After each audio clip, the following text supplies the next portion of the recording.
Hello everyone, स्वागत है आप सभी का आपके यूट्यूब चैनल एसपी क्लासेस में। इसके पहले वाले लेक्चर में हम लोग प्रश्नावली 4.3 के 2 क्वेश्चन देख लिए थे। उसके बाद इस लेक्चर में हम लोग 8वां क्वेश्चन से स्टार्ट करते हैं। लिखा हुआ है कि एक रेलगाड़ी एक समान चाल से 360 किलोमीटर की दूरी तय करती है। यानी कि एक जो रेलगाड़ी है वो एक समान स्पीड से क्या हुई है 360 किलोमीटर की दूरी तय कर रही है। यानी कि यह चाल अगर 5 किलोमीटर अधिक होती तो उसी यात्रा में 1 घंटे कम समय लगता। यानी कि जो ये 360 किलोमीटर की दूरी ये तय कर रही एक समान चाल से, यदि उसकी स्पीड हम लोग 1 किलोमीटर घंटा और बढ़ा दें तो क्या होगा कि जितना समय पहले लग रहा था उससे 1 घंटे समय क्या लगेगा, कम लगेगा। आइए सॉल्व करते हैं, इसको देखते हैं कि किस तरीके से इस क्वेश्चन को सॉल्व करना है। देखिए जैसे जैसे क्वेश्चन कह रहा है वैसे आपको उसको सॉल्व करना है। पहले स्टेप में देखिए क्या कह रहा है कि एक जो रेलगाड़ी है वो समान चाल से 360 किलोमीटर की दूरी तय कर रही है। यानी कि हम मान लेते हैं यहां से कि माना रेल गाड़ी की चाल बराबर x किलोमीटर पर हावर, यानी कि 1 घंटे में वो x किलोमीटर की दूरी तय कर रही है। अब यहां से समझिए कि अगर x के स्पीड से चलती है, अगर x के स्पीड से अगर वो रेलगाड़ी चल रही है तो 360 किलोमीटर दूरी तय कर रही है x की स्पीड में, तो यानी कि तय दूरी बराबर 360 किलोमीटर। अब ये जो 360 किलोमीटर की दूरी है वो किस स्पीड से तय कर रही है, x किलोमीटर पर हावर जो हम लोग माने हैं। यहाँ से देखिए क्या लिखा हुआ, एक समान चाल। तो समान चाल क्या है, वो हम मान लिए हैं कि उस रेलगाड़ी की जो समान चाल है वो x किलोमीटर पर हावर है और वो टोटल x की स्पीड में कितनी चल रही है, 360 किलोमीटर की दूरी तय कर रही है। तो यहाँ से सबको पता है कि समय बराबर क्या होता है। यहाँ से देख लेते हैं कि समय बराबर दूरी बटे चाल।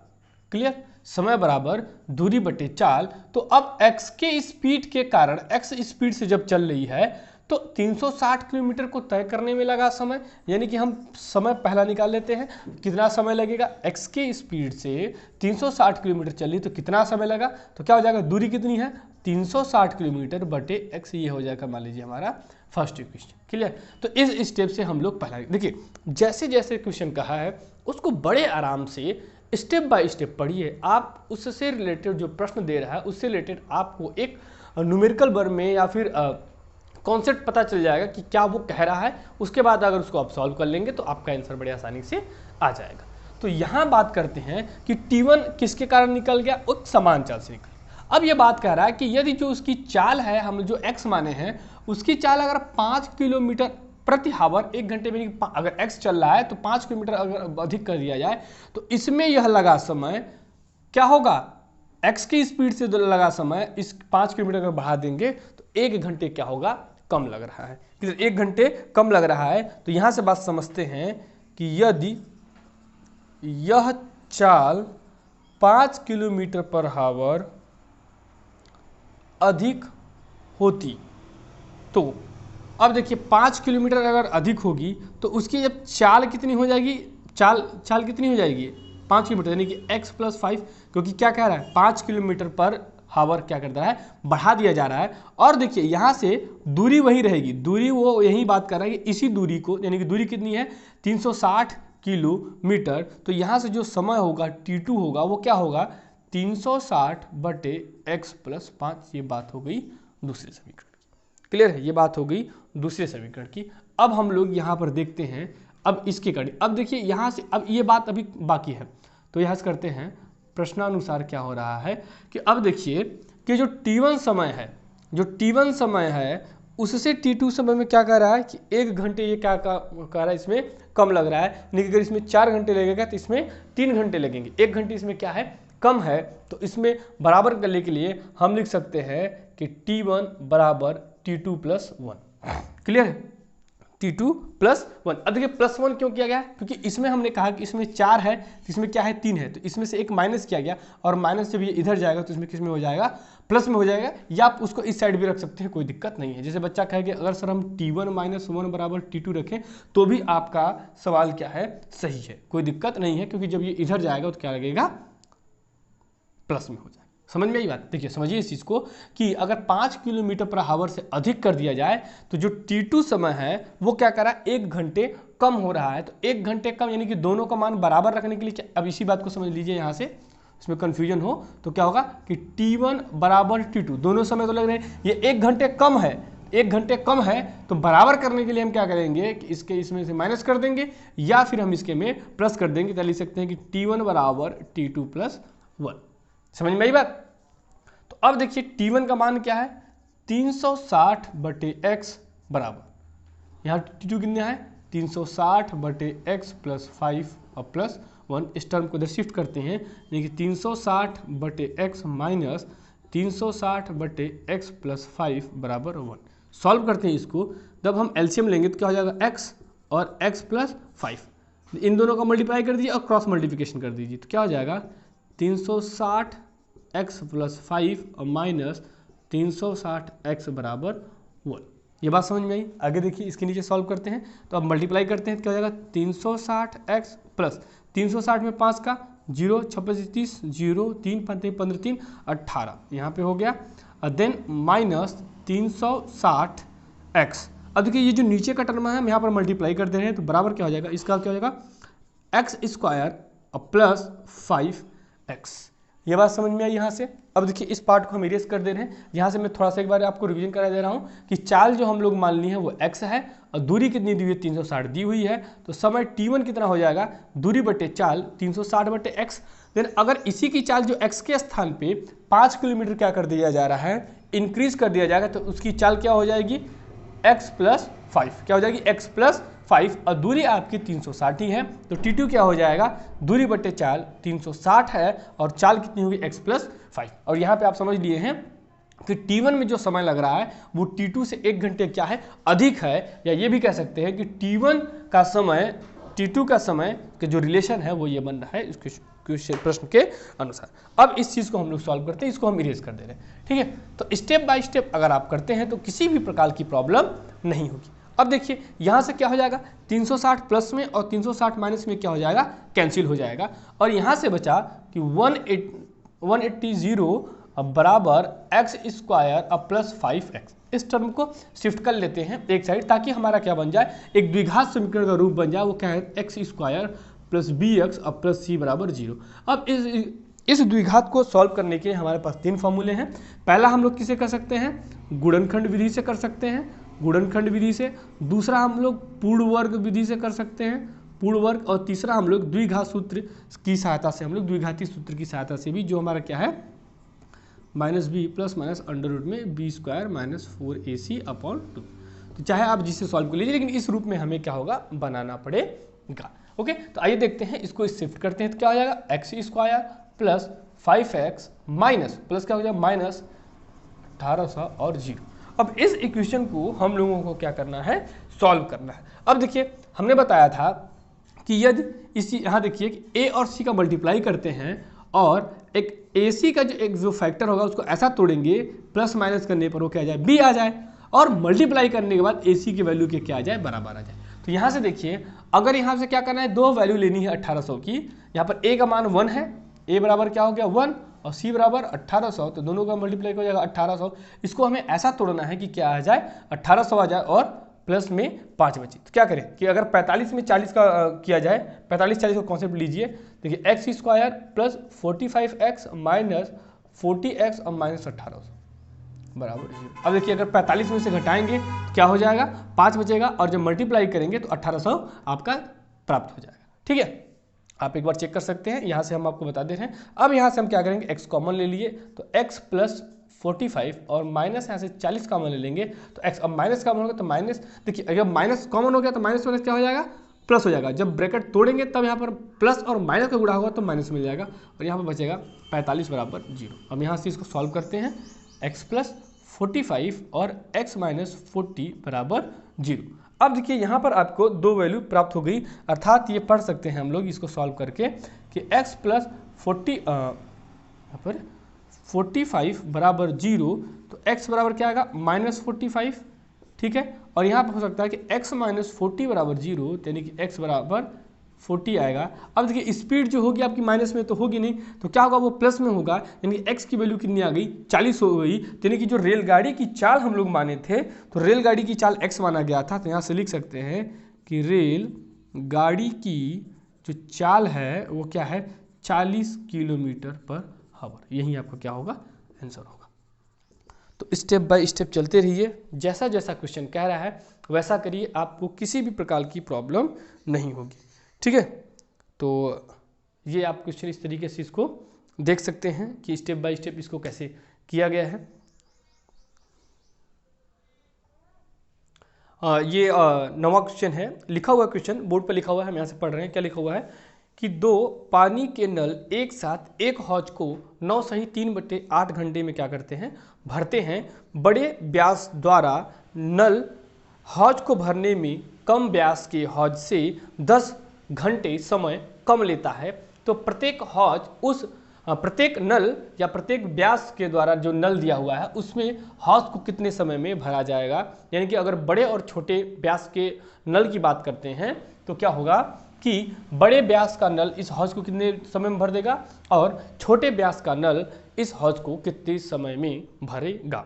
तो इस क्वेश्चन को हम लोगों को हल करना है। तो आइए देखते हैं स्टेप बाय स्टेप। तो इस तरीके से हम लोग एक छोटा सा डायग्राम बना लेते हैं कि ये मान लीजिए आपका क्या है, ये हौज है, ये हम मान लेते हैं कि ये बड़ा वाला नल है और ये क्या है आपका छोटा नल है। ठीक है, ये क्या है, बड़े व्यास का नल है और ये हम मान लेते हैं कि ये क्या है, छोटे व्यास का नल। अगर ये दोनों एक साथ चालू किया जाए तो ये दोनों मिलकर कितने समय में भर देते हैं, 9 सही 3/8 में। यही ना, यहाँ पे दिया हुआ 9 सही 3/8 में। तो हमें सिंगल निकाला कि ये बड़े नल का व्यास कितने समय में भर देगा और ये छोटे नल का व्यास कितने समय में इसको भर देगा। आइए स्टेप बाय स्टेप क्वेश्चन को सॉल्व करते हैं। तो सोल्यूशन स्टार्ट करते हैं। तो यहाँ से देखिए, मान लेते हैं, अब देखिए यहाँ से क्या हो रहा है, इस क्वेश्चन दोनों मिलके कितने समय में भर रहे हैं, दोनों मिलके उसको 9 सही 3/8 में भर रहे हैं। लेकिन यहाँ पे क्वेश्चन देखिए लिखा हुआ है कि बड़े व्यास का नल हौज को भरने में छोटे व्यास के नल से कितना समय लेता है, 10 घंटे क्या लेता है, कम लेता है। यानी कि अगर ये 20 घंटे में भरेगा, एग्जांपल ले रहे हैं, अगर ये 20 घंटे में भरेगा तो ये कितने घंटे में भरेगा, 10 घंटे में भरेगा। इस कॉन्सेप्ट को आपको यूज करना है। क्लियर है। तो अब देखिए, मानते हैं कि हमने माना बड़े व्यास वाले नल द्वारा लिया गया समय बराबर x। ठीक है, x घंटा मान लिया हमने, x घंटे। हमने मान लिया कि ये जो बड़ा व्यास का नल है इससे इस हौज को पूरा यहाँ तक भरने में कितना लग रहा है, x घंटा लग रहा है। तो ये क्वेश्चन यहाँ से क्या कह रहा है कि देखिए, बड़े व्यास का नल जो है वो छोटे व्यास के नल से 10 घंटा कम लेता है, यानी कि ये ऑटोमेटिक कितना समय लेगा, ये 10 घंटा कम ले रहा है तो ये 10 घंटा क्या लेगा, अधिक लेगा छोटे व्यास का। ठीक है, तो यहाँ से हो जाएगा कि छोटे व्यास वाले नल द्वारा लिया गया जो समय होगा वो कितना हो जाएगा, x + 10 क्या हो जाएगा, घंटे। क्योंकि क्वेश्चन में क्या कह रहा है कि बड़े व्यास का नल छोटे से 10 घंटे कम ले रहा है तो ये 10 घंटे क्या लेगा, अधिक लेगा। तो हमने बड़े वाले को x मान लिया तो क्या होगा, x + 10 होगा। क्लियर, यहाँ से स्पष्ट रूप से देख लीजिए, x + 10। क्लियर है। तो ये तो क्या बात हो रही है, ये उसके द्वारा लगाया गया समय है। अब देखिए, यहां से हम लोग समझते हैं कि लिखते हैं कि इसलिए बड़े व्यास वाले नल द्वारा घंटे में भरा गया हौज। अब देखिए, अगर मान लीजिए ये कितना है, मान लीजिए कि पूरा एक टंकी को भरने में कितना समय लगेगा, जितना लगेगा उसमें हम क्या कर देंगे, इस जितना ये प्रत्येक घंटे में कितना भर रहा है। ठीक, यानी कि आप समझ रहे हैं कि बड़े व्यास वाले नल द्वारा लिया गया समय x है तो कितने समय में भर देगा, तो हम क्या कर देंगे, 1/x कर देंगे। तो उसी तरीके से हो जाएगा कि छोटे व्यास वाले नल द्वारा घंटे में भरा गया हौज कितना हो जाएगा, 1/x + 10। ये बात समझ में आई।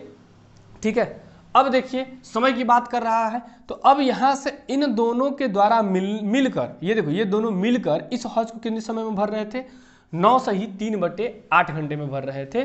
तो अकॉर्डिंग टू क्वेश्चन हम लोग प्रश्नानुसार देख लेते हैं। प्रश्नानुसार क्या हो जाएगा कि 1/x प्लस 10 बराबर, देखिए ये सिर्फ देखिए ये दोनों मिलके भर रहे थे ना, तो इसमें भरने की बात हुई तो 9 सही 3/8 में भर रहे थे, लेकिन क्या करेंगे 1 में करेंगे, क्योंकि एक टंकी को दोनों मिलके भर रहे हैं, तो यहाँ जो समय लग रहा है हॉल में भरने के लिए, तो 1/9 सही 3/8। पहले इसको सॉल्व कर लेते हैं। क्या होगा 1/x प्लस 1/10 बराबर, देखिए 1/72 3 75 इन 75/8, तो 8 कहाँ चला जाएगा, ऊपर चला जाएगा, ठीक है। तो क्या होगा 1/x प्लस 10 अपॉन 8/75, ये बन जाएगा। अब देखिए अब इसको हम लोग सॉल्व करते हैं यहाँ से एलसीएम लेके, तो यहाँ क्या हो जाएगा, then multiply x plus 10, clear, यहाँ हो जाएगा x प्लस 10 प्लस x बराबर 8/75, क्लियर है, 8/75। तो ये क्या हो जाएगा, यहाँ से देखिए दिख रहा होगा, इस चीज़ को हम इधर लिख देते हैं, ठीक है। इसके बाद हम लोग इधर सॉल्व कर लेते हैं, तो क्या हो जाएगा 2x प्लस 10 अपॉन, ये हम लोग मल्टीप्लाई कर देते हैं, तो x² plus 10x, clear, x² plus 10x, clear, बराबर 8/75। अब क्रॉस मल्टीप्लिकेशन करिए, तो इसमें मल्टीप्लाई करेंगे तो क्या हो जाएगा 75 में 75, 15 को 10 के 0 में 7 14 1 15 150x, अब प्लस यहाँ से हो जाएगा 750 बराबर, ठीक है। अब इसको मल्टीप्लाई तो 8x² plus 80x, clear, 8x² plus 80x, ठीक। अब इसको सॉल्व करते हैं, एक साइड में शिफ्ट करते हैं, तो क्या हो जाएगा 8x² प्लस 80x यहाँ पे है, और ये पूरा टर्म हम लोग इधर शिफ्ट कर लेते हैं, तो देखो -150x माइनस 175 बराबर 0, क्लियर। तो ये हो जाएगा 8x², अब देखिए यहाँ पर प्लस में, यहाँ पर माइनस में, क्या हो जाएगा माइनस में। अब इसको हम लोग क्या कर लेंगे, यहाँ से माइनस कर लेते हैं, तो कितना बचेगा, यहाँ से माइनस करते हैं, तो 2 इधर 100 हो जाएगा, 50 70 बचेगा, 70x माइनस 750 बराबर 0। अब देखिए ये टर्म जो है इसको सॉल्व यहाँ से भी कर सकते हैं, लेकिन इसको और छोटा कर लीजिए, तो क्या होगा, ये 2 से काट दीजिए, तो क्या हो जाएगा 4x² माइनस 2 से काटेंगे तो 35 दूना 70x और माइनस यहाँ से करेंगे 3 दूना का 6 बचेगा, यहाँ 15 7 दूना का 14 और 1 15 का 10 0, यानी कि 375, 2 से काटेंगे तो कितना बचेगा 375 बराबर 0।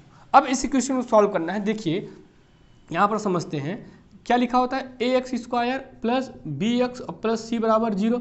जब हम इस इक्वेशन को, ये जो इक्वेशन आपका बना हुआ है, इसका जब द्विघात से कंपेयर कराएंगे तो क्या बन रहा है कि a बराबर क्या बनेगा 4, b बराबर जो है वो -35 है, और जो c बराबर है वो है -375, क्लियर है। तो अब यहाँ से क्या करना है कि a और c का मल्टीप्लाई करना है, 4 × 375 माइनस तो हम लगा देंगे, तो यहाँ से क्या बचेगा जब करेंगे, तो यहाँ से हो जाएगा 5 को 20 जो, और 5 को 28 29 30 0 चौथे 15 चौथे 12, यहाँ पर 30 है तो यहाँ पर 15, यानी कि 150 आएगा, और अरे सॉरी 1500 आएगा।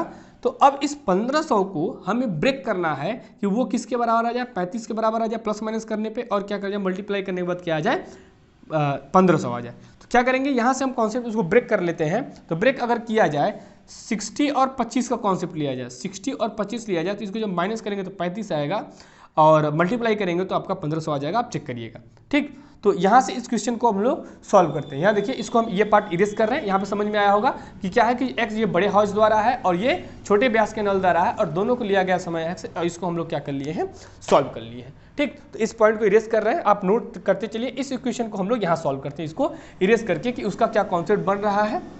देखिए अब यहाँ से क्या हो जाएगा, इसको हम लोग ब्रेक करके यहाँ से सॉल्व कर रहे हैं, तो 4x² माइनस, देखिए 4x² माइनस क्या कर लेंगे 60x प्लस कर लें 60s, और हमने क्या किया था 25, इसको माइनस करेंगे तो क्या बचेगा 35 बचेगा, देन -375 बराबर 0, क्लियर है। अब यहाँ से हम क्या कॉमन लेंगे, यहाँ से हम लोग 4x कॉमन ले लेते हैं, ठीक है, 4x कॉमन लेंगे तो बचेगा x माइनस, अब देखिए यहाँ से 4x कॉमन लिए हैं तो यहाँ पर क्या बचेगा 15 बचेगा, ठीक है, 15 दूना का 30 15 15 60, यानी यहाँ बचा 15 और प्लस यहाँ से क्या कॉमन लेना पड़ेगा, यहाँ से आप लेंगे 25 कॉमन ले लीजिए, यहाँ देखिए x है तो 25 कॉमन ले लेंगे तो बचेगा x माइनस 15 बराबर 0। तो यहाँ से क्या हो जाएगा 4x माइनस 25 और ये बचेगा x माइनस 15 बराबर 0। यानी कि अर्थात देखते हैं यहाँ से कि अर्थात क्या हो जाएगा कि 4x प्लस 25 बराबर 0। तो यहाँ पर 4x बराबर क्या आएगा माइनस 25, यानी कि x बराबर माइनस 25/4। और इस क्वेश्चन को देखते हैं तो x माइनस 15 बराबर 0, तो x बराबर क्या आ जाएगा 15। ये देखिए ये निगेटिव में है, इसको नहीं लिया जाएगा, ये क्या है पॉजिटिव में है। यानी कि ये कह सकते हैं कि जो बड़े व्यास के द्वारा जो लिया गया समय। अब देखिए यहाँ पर इसको हम इरेज कर रहे हैं, आप नोट कर लीजिएगा इसको। तो क्या हो रहा है कि x का जो मान है वो पॉजिटिव निगेटिव में आया है, तो हम लोग कहेंगे पॉजिटिव वैल्यू को एक्सेप्ट करेंगे, निगेटिव को छोड़ देंगे। तो यानी कि आया है x बराबर क्या आया है 15। तो लिख सकते हैं कि बड़े व्यास वाले नल द्वारा लिया गया समय जो होगा वो क्या होगा 15 हावर, 15 घंटे। अब छोटे व्यास की बात करते हैं, तो छोटे व्यास वाले नल द्वारा लिया गया समय जो होगा वो क्या था x प्लस 10 था, यानी कि 15 प्लस 10 यानी कि हो जाएगा यहाँ पर 25 घंटे। यानी कि इस हौज को भरने में बड़ा वाला 15 घंटे लेगा, तो छोटा वाला कितना लेगा 25 घंटे लेगा। ठीक है, तो इस तरीके से आपका ये प्रश्न जो है हम लोग आसानी से सॉल्व कर लेंगे स्टेप। देखिए इसमें परेशान होने की बिल्कुल ज़रूरत नहीं है, आपको जैसा प्रश्न कह रहा है स्टेप बाय स्टेप वैसा ही चलना होगा, तो जिससे आप उस प्रश्न के आंसर को भली भांति ज्ञात कर सकते हैं। आई होप सारी चीज़ें समझ में आई होंगी। आप स्टेप बाय स्टेप प्रश्न जैसा कह रहा है वैसा करिए, जिससे आपको आसानी होगी। एक न्यूज़ और बता देते हैं कि जैसे देखिए आपके अभी एक वायरल मैसेज है। वायरल मैसेज क्या है कि 5 जून से जो आपका टाइम टेबल आ गया है हाई स्कूल और इंटर का, तो ये जो 5 जून से जो सारे बच्चों के पास न्यू टाइम टेबल मिल रहा होगा, ये क्या है पूर्ण रूप से वायरल है, इस पर आपको ध्यान नहीं देना है। अभी बोर्ड की तरफ से कोई मैसेज नहीं है, जब भी मैसेज होगा आपको न्यू टाइम टेबल जब भी बोर्ड के द्वारा दिया जाएगा हम लोग उसको आपको बता देंगे। 5 जून से जो मैसेज आपके पास मिल रहा होगा टाइम टेबल वो क्या है वायरल है। ठीक, तो आप अभी निरंतर अपना प्रयास जारी रखिए, पढ़ते रहिए, घर में रहिए, सुरक्षित रहिए। ठीक है, थैंक यू।